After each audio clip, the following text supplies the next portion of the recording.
morning and welcome. Welcome to the Center for Spiritual Living in Fullerton. You all remembered to put your clocks forward. Yay! I'm Carol Riseling, a practitioner here at our center, and we're going to begin with our purpose statement. We are a loving spiritual community, empowering all to live healthy and successful lives through practicing the principles of science of mind. All right, we have some announcements. I guess our biggest announcement is we have a second class today from Dr. Reverend Bill Salisbury, and it's Live Your Best Spiritual Life, his book, and the Science of Mind, and it's an introduction to the basics of Science of Mind. And this is second Sunday of 4 workshops, and you can come and join us. There's lunch, and it's a love offering, and it's from 12:30 to 2 today. We also have a book club coming up. Our sweet Susie Rogers, is going to lead us in a book called Transformed. We're going to have a Zoom meeting on it. She's asking that we put our email address or get it to her, or you can email Tomoko or somehow get your name on that list with your email, and then you'll be in the Zoom group. And we still have our dollar book sale going on over here. And we have the Unexpected Income Club, and I can't believe it. We have now reached $10,011.65. In our little Unexpected Income Club. It's so great. You all know how that works. If you receive some kind of unexpected check in the mail, or someone treats you to lunch or something like that, you can pay it forward and donate part of that to our club, and it adds up. It's great. So let's just get comfortable and relax as we pray together and turn within. Turning within to the center of our being, and allowing our hearts and our minds to come together as we celebrate our oneness today. The love that we have for each one of us here, for each one of us at home, our beloved church family. We celebrate and we recognize that divinity, that oneness within us.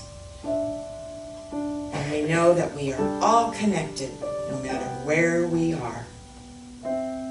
We are one in spirit, one in love, one in wisdom, one in truth. And this is who we are. We are one with Spirit, one with God. That unlimited light within each one of us shines brightly. And I thank everyone who makes this service possible for us to enjoy. Our wonderful people here that give so much in their talents. We thank the musicians, the board of trustees, the practitioners, the ushers, those who help in the office, and everyone here today. It's wonderful that we are able to share and be together in this truth and in this knowledge. And with a grateful heart, I just say thank you, and thank you to Reverend Bill for his wonderful message today. It's going to be one of truth and understanding. And I release this prayer knowing it is done, and this service is a blessing to us all. And so it is.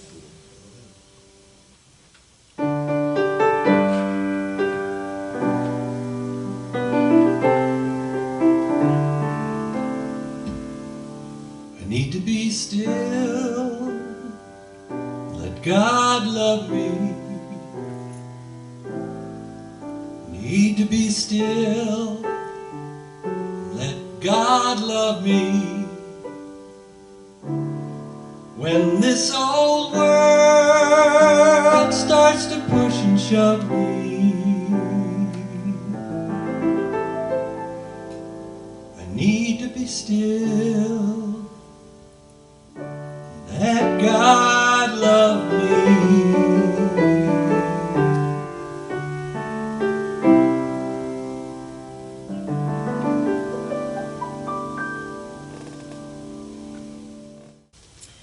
Today, I selected a reading from a really good book that I hadn't read in a while. It's from Terry Cole Whitaker, and this is from her book, Every Saint Has a Past, Every Sinner a Future. And this is called Good Luck is an Attitude. Nothing ever happens by luck or by accident, as there is a cause behind every effect. Whatever comes to us today has its seed in an event of yesterday or the moment before. What we think and do today are the seeds that will grow into tomorrow's harvest. What we give out or do to others will come back to us, that we may choose to do the right thing and a good thing in each moment. If we want to have healthy, happy, prosperous, and wonderful lives. All good fortune is the result of using this universal law properly. Anyone desiring to be fortunate needs to start with a positive mental attitude, followed by the behavior that supports his or her desired results. Building and maintaining a positive mental attitude is absolutely essential. Now there once was a woman who had 2 boys, and one thought himself to be lucky, and the other thought himself to be unlucky. There is a principle operating here called the self-fulfilling prophecy. What you believe, think, and say about yourself has the tendency to manifest as a reality by the creative law of mind. The woman felt sorrow about the depressing negative attitude of her unlucky boy, and so she sought to change his attitude. She placed a quarter on the carpet in the hallway, and she coaxed the unlucky son to walk down the hall, thinking that he would find the quarter and believe his luck had changed. All of a sudden, the lucky boy ran in front of his brother, and seeing the quarter, quickly picked it up with joy and affirmed how lucky he was. Oh, what to do, thought the mother. So she picked a time when the lucky son was not at home. She placed the quarter in the driveway by the garage, and she asked her so-called unlucky son to come to her. Because the quarter was in such an obvious place, she knew he would have to see it. And he did. But he stopped, and he didn't pick it up. He looked at her and he said, "You put this quarter here, didn't you?" Well, because of his negative attitude, he couldn't let himself get into the spirit of good fortune and bend down and pick up the quarter. Did it really matter how the quarter had gotten there? Of course it didn't matter. But what mattered is that the quarter was there. The only thing the boy needed to do was bend down and pick it up and put it in his pocket with a smile on his face, and his luck would have changed. Because good fortune is the direct result of seeing possibilities, options, and opportunities all around us. Someone with a negative attitude is cynical and cannot see his good fortune, even when it's right in front of him. The boy's mother putting the quarter in the driveway was an act of love inspired by God to help change the unlucky boy's attitude and give him a chance to look on the bright side and thus change his life for the better. Those who expect good do good works, and good is returned to them. This is the law of the universe. The law must fulfill and return to us that which we have impressed upon it by our thoughts, beliefs, and actions. And once something is conceived in the individual mind, an impression is made upon the universal subjective mind. And the right people, places, things, and events come together at the right time and in the right way for that desire to be fulfilled. And now please join me in prayer.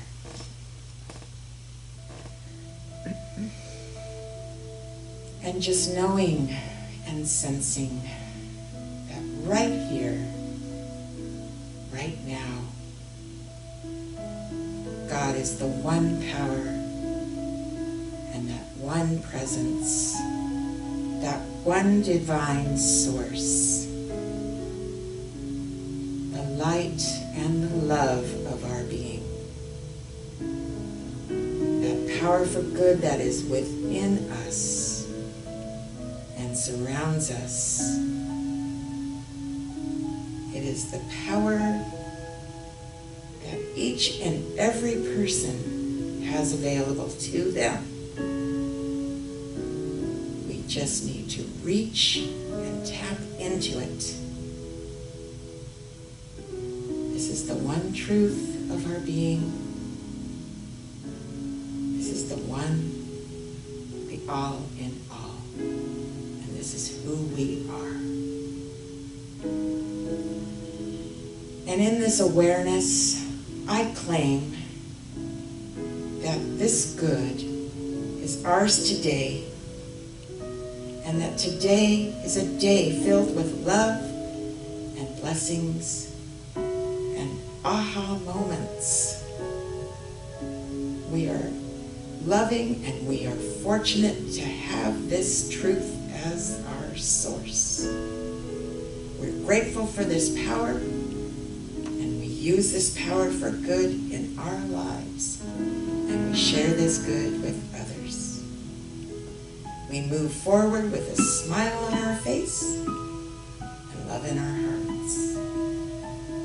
And with a grateful heart, I release this prayer into the law, knowing it is already done. And so it is.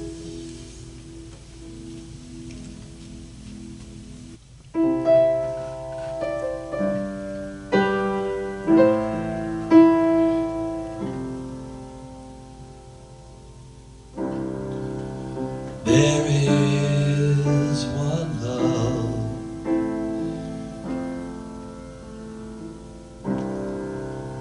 there is one power,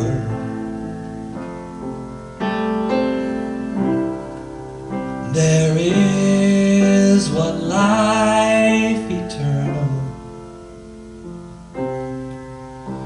God lives through me.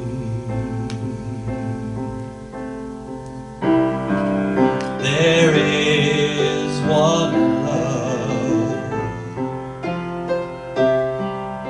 there is one power, there is one life eternal. God lives through me.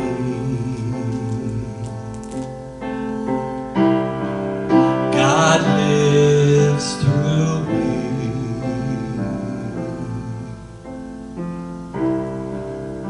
God lives through me. That was a lot of power. Tommy Cosentino, ladies and gentlemen. Wow, thank you. God does live through me and through you. God lives through saints and sinners alike. Because there's a little bit of saint in all of us. And there's just a little bit of sinner in all of us. Right? Considering that we consider sinning to be missing the mark, so unless we're perfect, we got a little of that going on for us. So the title of this month's theme, of course, is Live Your Best Spiritual Life, because that's what we're always striving to do. And the title of today's talk is Falling for the Me Hoax. Ooh, don't you just love a good hoax? It's like a good mystery. I think we all have to agree, if we sit and think about it, that we do in fact live in a mystery. And we refer to it as the mystery. We're living in the mystery. Because there's lots of things we know, and there's lots of things we don't know. And having to paradoxically live with that knowledge and function in this world, and somehow reconcile our humanness with our divinity, it's a lot.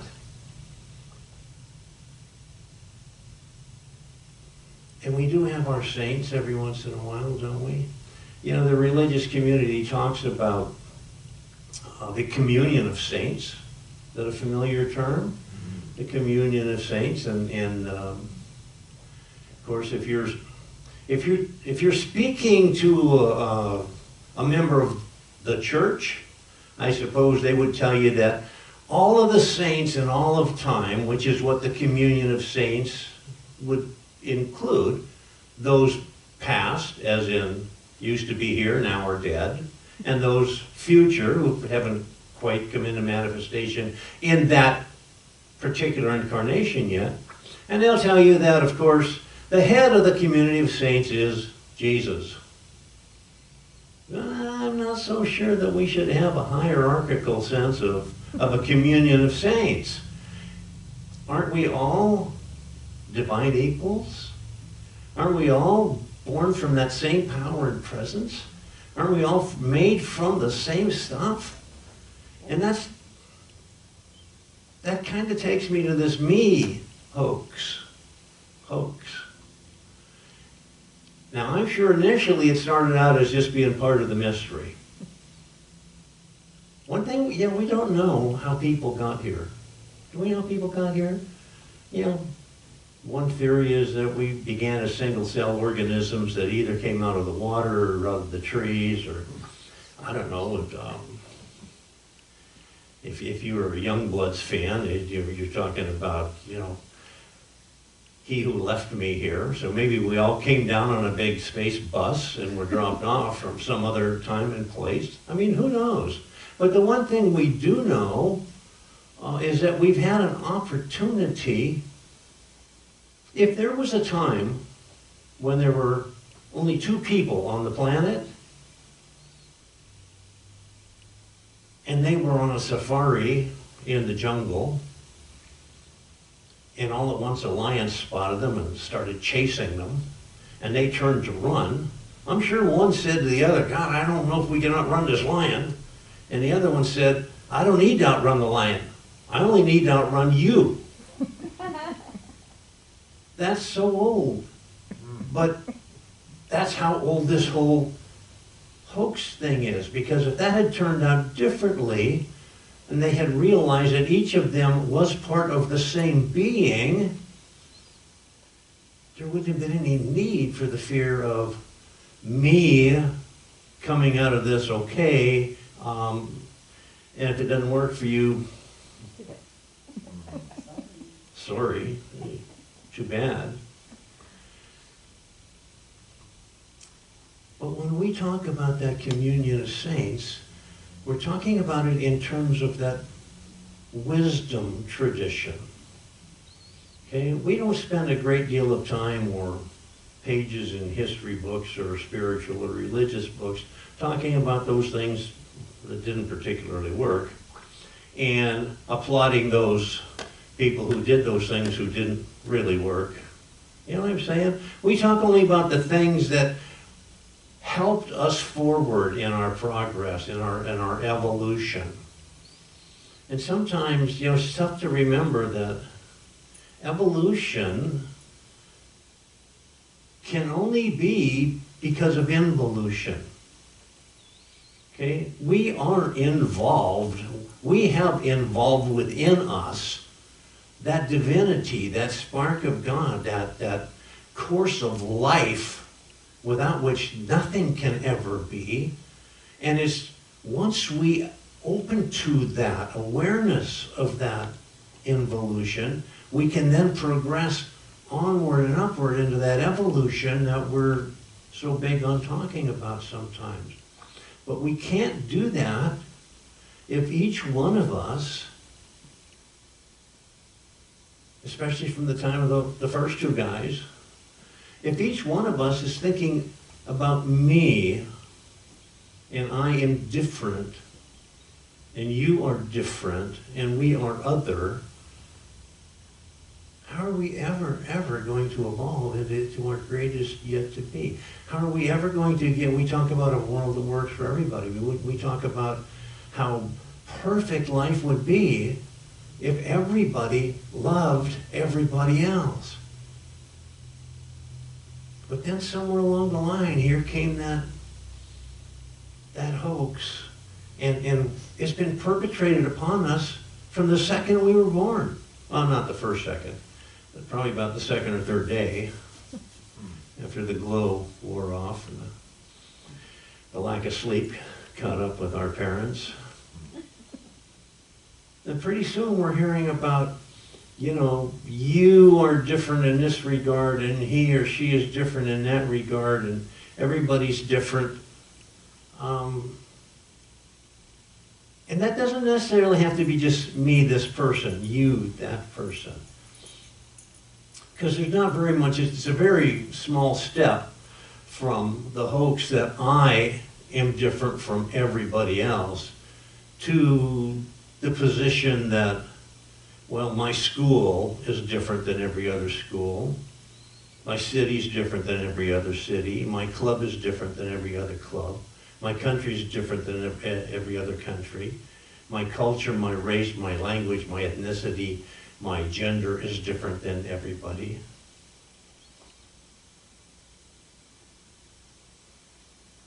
There's no logical end to that.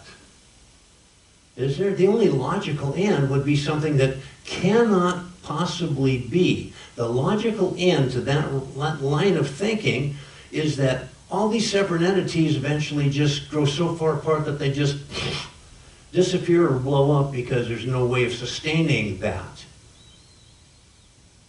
Because God is undivided. There's no division. We talk about God being a unity, and we talk about oneness. And I believe that is the case. And because it's the case, there can't be all these little, truly separate little entities running around. We have individualizations. And as we learn in this teaching, the science of mind,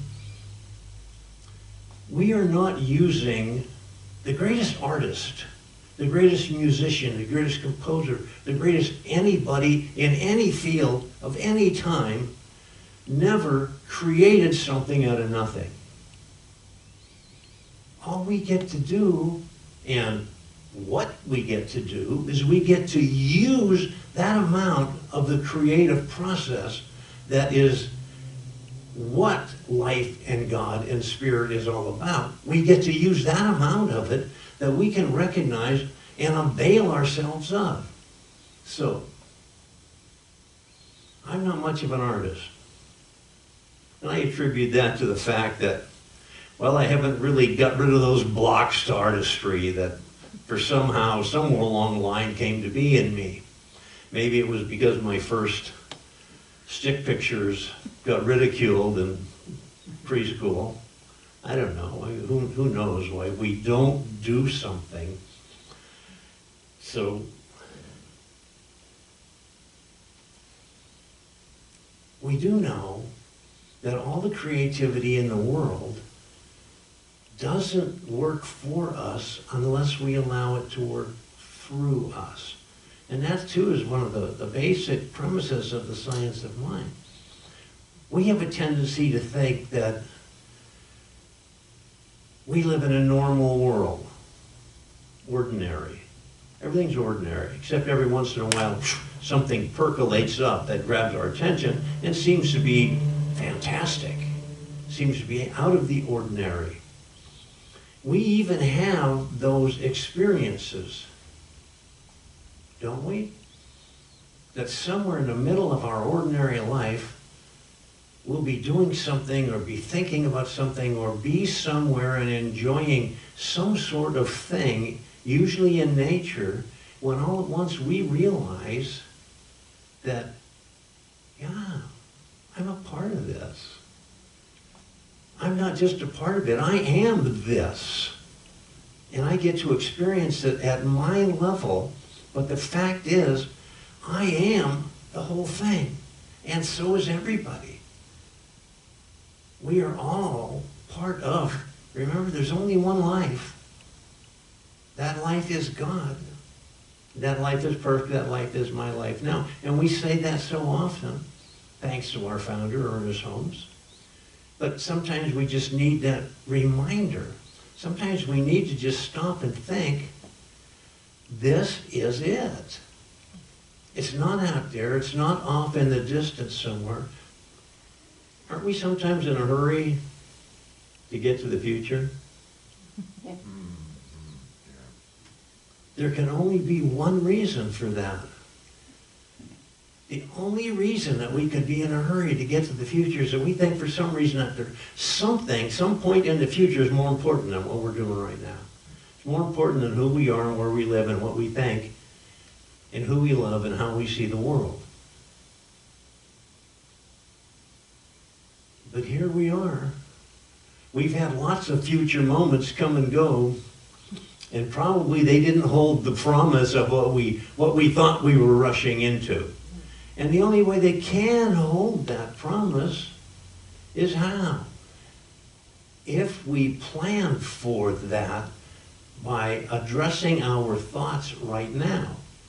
We can't address our thoughts right now if we're not here right now, if we're not present right now, if we're not thinking right now. And those thoughts that we're thinking right now, if we're thinking about how unlucky we're going to be, we get to be that unlucky.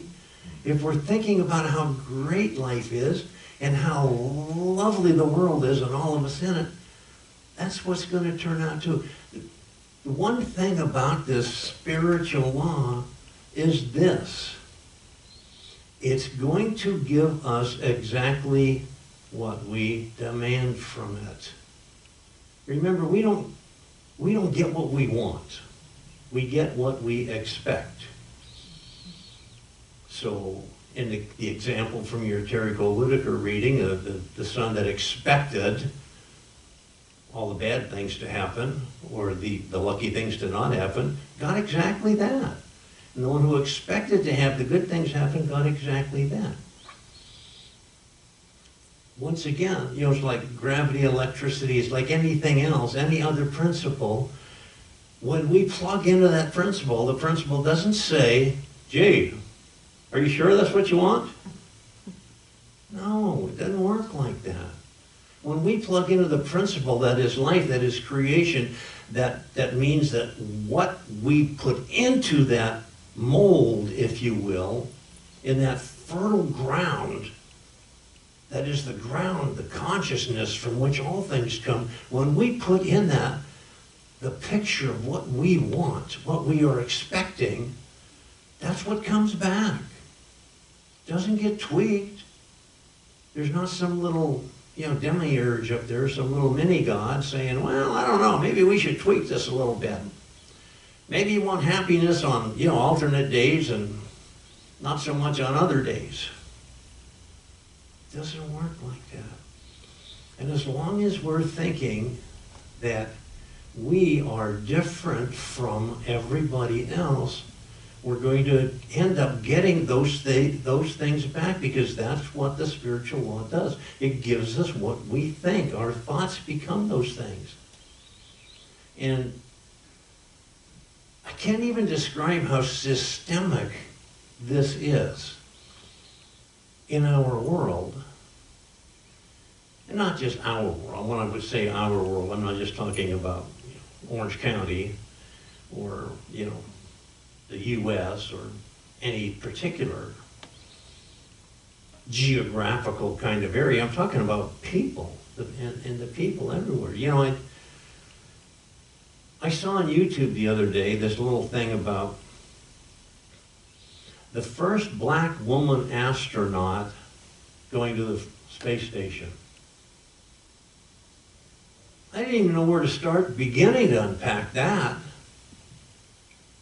The first black woman astronaut. Well, I'm in awe of astronauts. Are you kidding me? That takes a lot of moxie to actually leave a perfectly good planet, go flying off into space. But what struck me was, this was a headline. And we all know that headlines, you never see a headline that says, a dog bites a postman, because it happens so often. But if it was to ever happen, we would see a headline for certain that said, postman bites dog in retaliation. We would see that headline because it's so out of the ordinary. And yet, when we allow that sort of thing to be out of the ordinary, why is being a woman astronaut out of the ordinary? Why is being a black woman astronaut out of the ordinary? These are things that we make extraordinary. They shouldn't be at all. But that's because for some reason we've been trained that, well, all of these little, we call them niches, right? All of these little oddities, if you will, explain to us that the world is different and it's populated by different beings. But there are no different beings. If there's only one life, and there is, and that life is God. Judge Thomas Troward talked about the species, talking about man. And he drew this analogy between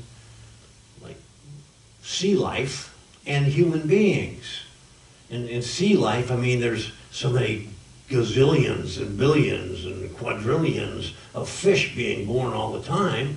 And the reason they are is because there's a whole bunch of bigger fish that eat them, and so on and so forth up the line. And that's the way it has to be, because if there weren't predators, there would be so overrun you'd be able to walk across the ocean because it'd be nothing but packed in fish. But he brought that to the thing of mankind, saying that, yeah, we're going to lose a lot of people due to sickness, due to illness, due to short-lived, for whatever reason, wars, famines, pestilence. Oh, and what's that thing we got going on right now? The pandemic sort of thing. But this entire life that is God has been constructed so that, knowing that there's going to be that percentage of us and that percentage of time for all of us where we are missing the mark and not on target with the one life, and that channeling into that law that would make our life be perfect. There's going to be instances where not everybody lives as long as everybody else. And he said, that's just the way it has to be. In order for the race to continue, there has to be enough of us so that we can lose. Imagine a rocket ship on its way to that space station, and it's got shingles, and shingles come off as you're going. Doesn't matter if they come off, it still gets there. That's us, the human race. We're still going to get there. We're going to get there because there's nowhere else to be.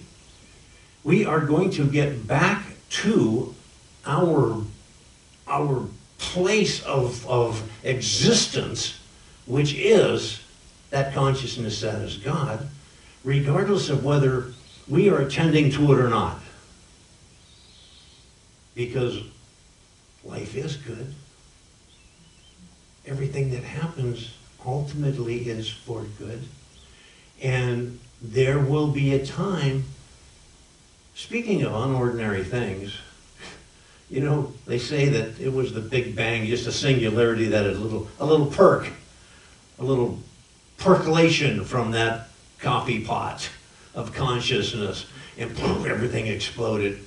And here we are, 13.8 billion years later, gathered right here. Wow, 13.8 billion years. So how old, it's your birthday? How old are you? I'll tell you how old you are. You're as old as the universe.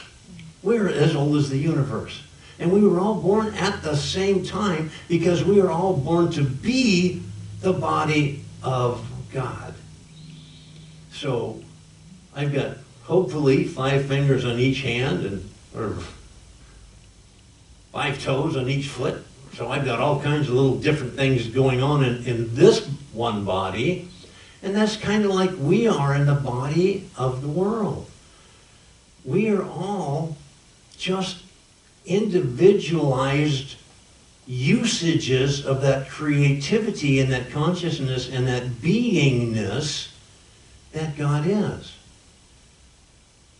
And if we forget that, which we do on a daily, hourly, every minute basis, and we start to thinking that we are so far separate from everybody else, we're always going to have these headlines that say, so-and-so, who is another part of the same life that we are, just another individualization of it, has made a headline because he or she, for some reason we think, shouldn't be capable or worthy or for whatever reason to be able to do something that we do. I mean, what kind of sense does that make? Albert Einstein gave us this greatest thing. Remember?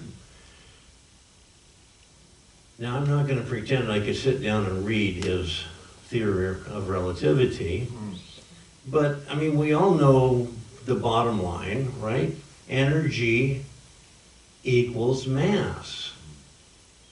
Energy is mass. He didn't say that this mountain has energy in it. He said, no, this mountain is energy. And he didn't say this energy became this mountain. He said, no, this energy already is this mountain. We are individualized little bubbles of mass, but we are all the same energy. Can you get that? Because if there's only one energy and we all get to participate in it a little bit, even though it's shaped a little bit differently, why can't we see that it's all the same energy to begin with? If we took we took a tree and murdered it, and then skimmed off the bark and took the wood, and we fashioned it into something, I don't know, let's start with something big. We fashioned it into a canoe, and then our canoe sprung a leak, or we invented a motorboat and didn't need the canoe anymore. We could redesign that. We could change the energy of it and turn it into, I don't know, an end table. And when we got tired of that end table, because something new is coming out every year in the fashion world, we decided it could better off be a baseball bat. We haven't changed the energy. All we've done is change the way we see it, change the way that we use it. We have to stop changing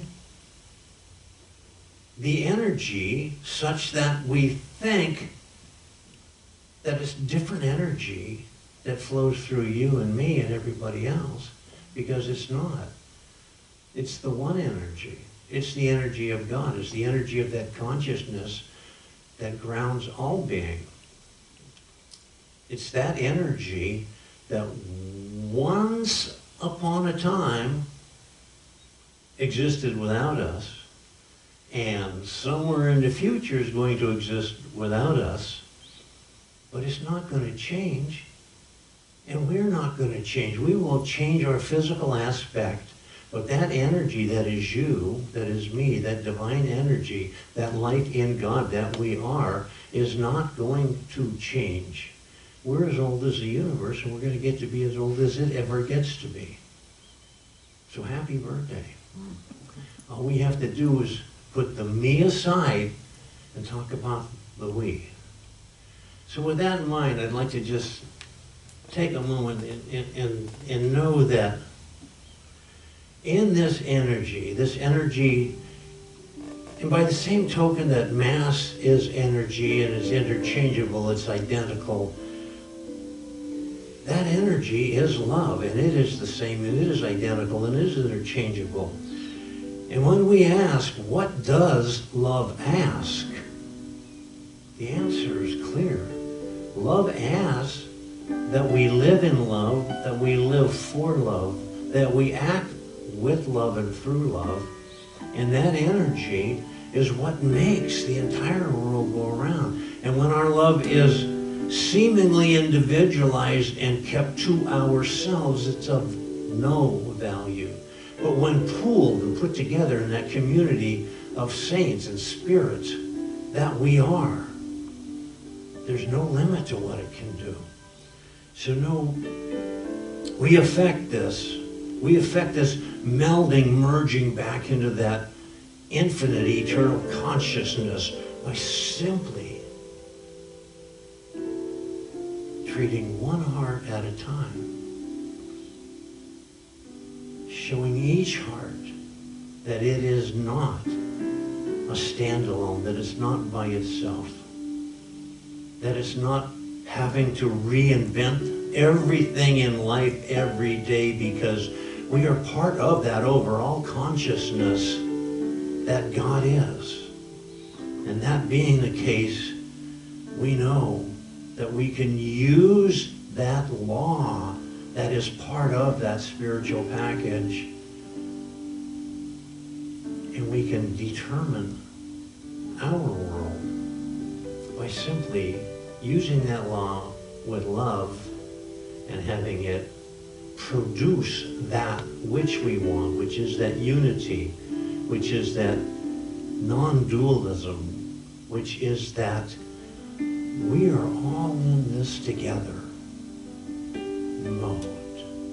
So it's with this in mind, I just say thank you, God. Thank you for this being the case, and thank you for making me aware that we are that unity that we talk about, that we are one, that we are each and all living your life. Thank you, thank you, thank you. And so it is.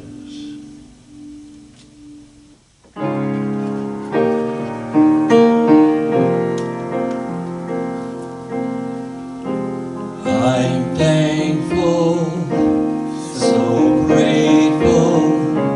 I am one in the Spirit all around me. I am thankful, so grateful. I trust in God. Ah, yes, so as the ushers come forward, let's just take a moment to remind ourselves that this is our opportunity to share our abundance, because we know that all our good comes from the one source, God. And for this we are grateful. And for those of you at home seeing this service after it's been uploaded to YouTube, thank you so much for your continued support. And we get that support from everybody by way of the donate button on the website, by way of mailing their donations down here, or just stopping by and visiting with Tomoko or the duty practitioner at the same time. So thank you, thank you, thank you. So it is. Thank you.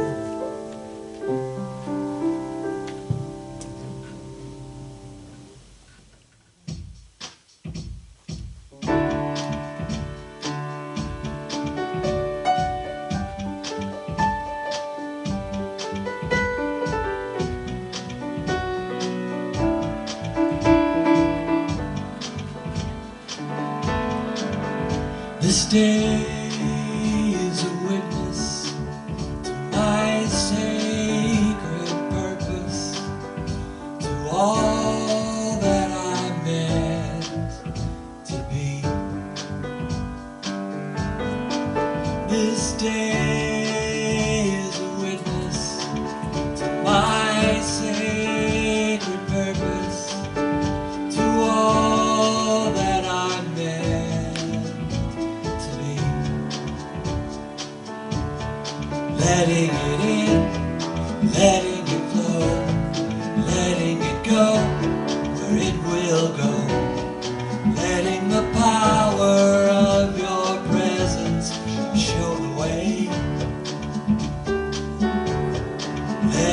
it in, letting it know, letting it lead, that I might follow, being a witness to your presence every day.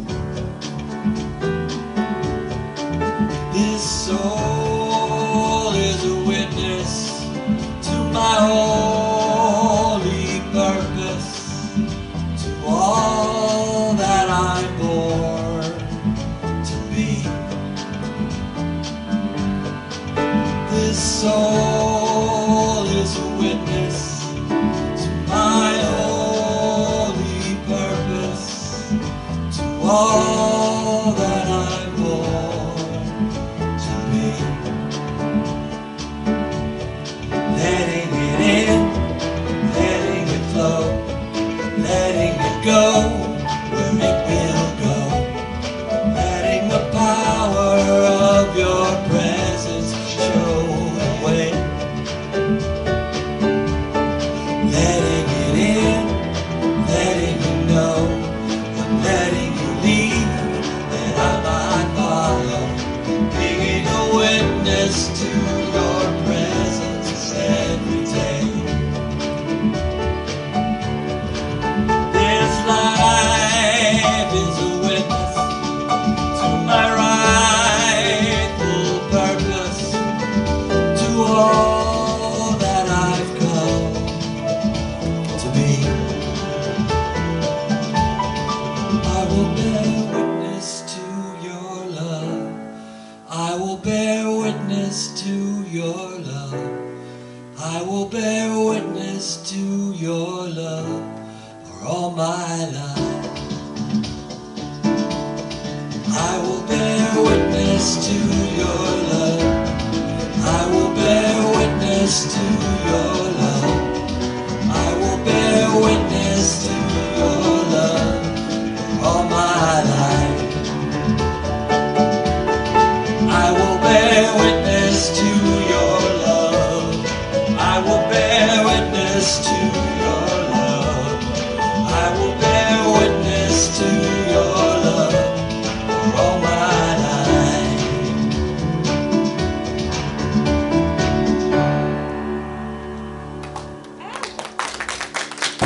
Wow, once again, Tommy Cosentino. Let's just know that something wonderful is happening through me right now. It's this thing called life. It's happening in my mind. It's happening in my body. It's happening in my heart.